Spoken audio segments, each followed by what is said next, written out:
ابراہیم بن ادم ستے ہوئے سن نا اپنے محلے انہاں دا دل سی میں ولی بن جاواں. ایک دن اللہ نے فرشتے بھیج دیتے انہاں دے محلوں تے. انہاں جا کے محلوں تے پیر مارے زور زور دے. ابراہیم بن ادم باہر نکلے. انہاں کہا کون ہوئے؟ انہاں کہا جناب اٹھ گم ہو گئے تو اٹھ تلاش پہ کرنے. انہاں کہا اٹھ بھی کدی محلہ تے چڑھے؟ انہاں کہا جناب جو اٹھ محلہ تے نہیں چڑھ سکتے تو محلہ ستیا رب ہی نہیں لبدا. آپ نو جاندا کوئی نہیں سی نا. آپ گزرے جاندے سن تے ایک بندے نے انہاں نو چنگا کٹیا. اوہ کہنے لگے اور مار اس سر نے بڑی نافرمانیاں کیتیاں. فقیر بن گیا سن. تے بعد کسی نے دسیا جنوں تو کٹ رہے سی جی کون ہے؟ انہوں نے کہا نہیں. انہوں نے کہا یہی تے ابراہیم بن ادم سی.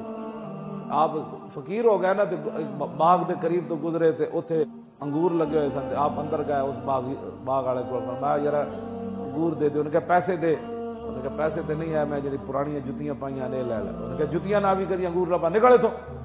جب باہر نکلے تو اس نے کسی نے دسیا وہ ابراہیم بن ادم ہے. وہ پھر نسیا پیچھو انگور دا ٹوکرا لے کے حضور قبول کرو. فرمایا کیویں؟ انہوں نے کہا میں نے فلانے بندے دسیا ابراہیم بن ادم. فرمایا جلیا ان انگوراں دی قیمت تو ٹوٹیاں جتیاں ہی سن. فقیری دے بدلے اسی انگور نہیں کھانا.